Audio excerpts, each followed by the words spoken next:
This video is sponsored by Squarespace, the all-in-one solution for building your website.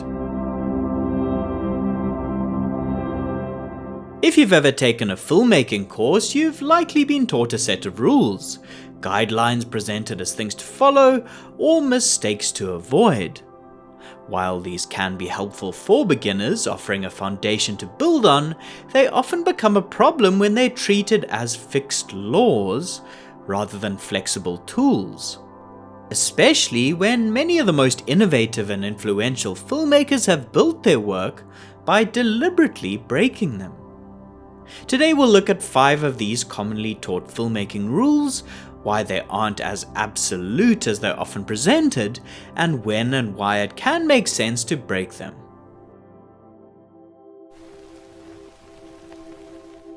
White balance is the setting that determines how a camera interprets color by calibrating itself to a light's color temperature, ensuring that white tones appear neutral under different lighting conditions.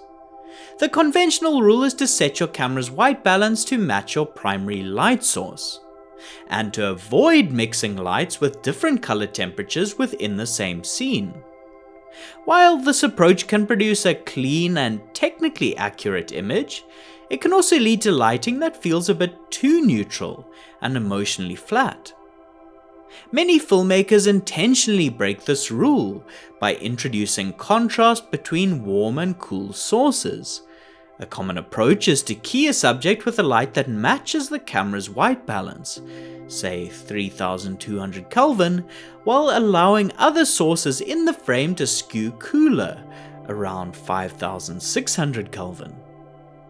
This creates a subtle warm-cool color contrast interplay where the subject has neutral skin tone but the background light feels cooler.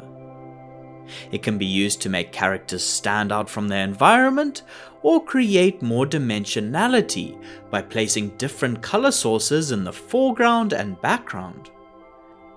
Another technique is to shift the entire color balance of the scene to be either cool or warm, such as by lighting with warm sources like tungsten or sodium vapor while setting the camera's white balance warmer, such as at 5600 Kelvin. This more monochromatic lighting style pushes the image toward a specific emotional tone, like a cool sadness.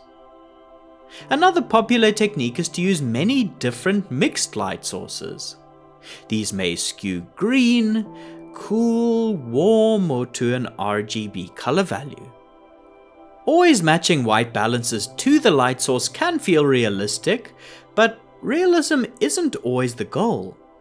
By mixing color temperatures, filmmakers can suggest heat or cold, comfort or unease, or shape the emotional atmosphere of a scene in a way that neutral lighting simply can't. Another commonly taught rule is that wide shots should be captured on wide-angle lenses, while close-up should always be filmed with telephoto lenses. This guideline overlooks the fact that focal length isn't just about magnification, it fundamentally changes how space is represented. Filmmakers often break this rule for expressive reasons. Telephoto lenses can be used for wider shots, with the camera placed further from the subject, compressing space and isolating characters from busy or distracting environments, such as a crowded street. This draws the viewer's attention directly to the subject, in a way a wide-angle lens where everything is in focus might not. Or filmmakers may want to alter the reality of wides by using a telephoto lens to make the background seem closer to the subjects than it is in real life, such as making landscapes like mountains or cityscapes appear looming and ever-present in the story. Conversely, wide-angle lenses are sometimes used for close-ups by moving the camera closer to the actor. These lenses expand the background, revealing more of the surrounding environment and grounding the character within it. or distort the face to create a warped sense of reality or represent a character's contorted state of consciousness. A wide-angle lens close-up can also feel more immersive, placing the viewer physically closer to the subject and creating a sense of intimacy or subjectivity that a longer lens may not achieve. The rules about focal lengths may be suited to practicality or representing reality more realistically from a technical standpoint, but again, that doesn't mean that realism in filmmaking is always the goal. Before we get to the next rule, a quick word from today's sponsor, Squarespace. As a DP working in a visual medium, my website is my portfolio, and Squarespace makes it easy to present work in a way that feels intentional and professional, especially when it comes to video. Uploading, organizing, and showcasing projects is straightforward and clean. I also love how simple Squarespace makes domains. Finding and registering a custom domain is built right into the setup, which is ideal if you're not especially tech savvy. So if you're a filmmaker, creative, or anyone who wants their work to live somewhere that looks as considered as the work itself, Squarespace is a great place to start. Head to squarespace.com for a free trial, and when you're ready to launch your site, go to squarespace.com/indepthcine to save 10% off your first purchase of a website or domain. 3-point lighting is often taught as the correct way to light a scene. Built around a key light, a fill light, and a backlight to ensure subjects are clearly visible and evenly modeled. While the setup is a useful teaching tool, it can become limiting when it's treated as a requirement rather than an option. Not every shot needs to be perfectly illuminated from all sides, and many cinematographers intentionally avoid 3-point lighting altogether. A common alternative is to light a scene with a single dominant source, embracing contrast rather than correcting it. A DP might place that source behind the subject, turning the key light into a backlight, and allowing the face to fall into partial shadow or even silhouette. By choosing not to introduce a full light, the image gains shape, mystery, and a stronger sense of mood that would be softened by more correct illumination. I'd argue a more useful concept than rigid 3-point lighting is what could be called motivated lighting. Instead of starting with a formula, this approach begins with the environment of the scene and asks where light would realistically come from. Sunlight shining through a window, a practical lamp on a table, or rays of moonlight. Film lights are then placed and shaped to support those sources, reinforcing the logic of the space while still allowing for creative control. In some cases, lighting doesn't even need to be strictly motivated at all. Certain stories call for heightened, expressive, or even abstract lighting that prioritizes emotion over realism. The key idea is that 3-point lighting is just one tool among many. Sometimes one light is all you need.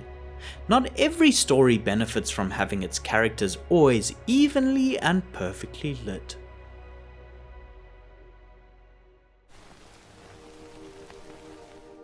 Another widely taught rule is to always shoot plenty of coverage.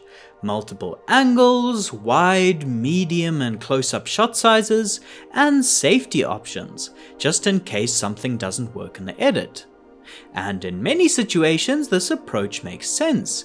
Cutting quickly between angles can clearly communicate action, geography, and information to the audience. But coverage can also become a default rather than a decision. Placing limitations on how much coverage you shoot can force clarity. When you know you won't have endless angles to fall back on, you're pushed to think more carefully about which shots actually matter and what perspective best serves the story. Instead of asking what else should we cover, the question becomes how should we cover this? Some very successful movies push boundaries by trying out inventive filmmaking forms that are custom tailored to their story. A film might play out largely in a handful of carefully composed wide shots, creating a detached, objective point of view that observes rather than guides emotion. Or a sequence might be designed as a single uninterrupted take, allowing events to unfold in real time and immersing the audience as the camera explores the space alongside the characters. There's also a practical reality to consider. Shooting time on set is almost always limited. Fewer setups often means more time to refine performance, blocking and camera movement within each shot, rather than racing through angles with only 1 or 2 takes. In those cases, the quality of a small number of considered shots can be far more valuable than an abundance of coverage that never quite reaches its full potential or that gets chopped out in the edit. The 180-degree rule is a guideline designed to maintain spatial clarity by keeping the camera on one side of an imaginary line that is drawn between characters. By staying on the same side of this axis, screen direction remains consistent, helping the audience understand where characters are positioned in relation to one another. That said, professional filmmakers can sometimes break this rule by deliberately jumping the line. A scene might begin with coverage from one side of the axis, only to cross it later in the dialogue, subtly changing how the space feels. This shift can signal a turning point in the conversation, a change in power dynamics, or an emotional rupture between characters. Jumping the line can also be used to make the audience feel that something is off. By disrupting spatial continuity, the image introduces a sense of discomfort or unease that mirrors what's happening beneath the surface of the scene. Another camera continuity rule that can be broken in an extreme way is called a jump cut. This is where an edit in time is made while keeping the shot exactly the same, or at a very similar angle and shot size. These could be used to mirror a character's mental instability or disassociation, to compress time, or break up the very form of cinema in a disjointed and fractured way. While the 180-degree rule can be broken, it works best when done sparingly and with intention. Crossing the line without motivation can feel confusing, but when it's driven by the story, it becomes a powerful, expressive tool rather than a mistake. Filmmaking rules exist to solve problems and provide structure, especially when you're starting out. But they aren't laws, and they were never meant to replace creative decision-making. Understanding why a rule exists is far more important than following it blindly. When those rules no longer serve the story, the emotion, or the moment, breaking them isn't a mistake. It may be where the most interesting filmmaking begins. Thank you for watching, and a huge thank you to the patrons whose continued support keeps this channel going. Otherwise, until next time, thanks for watching and goodbye.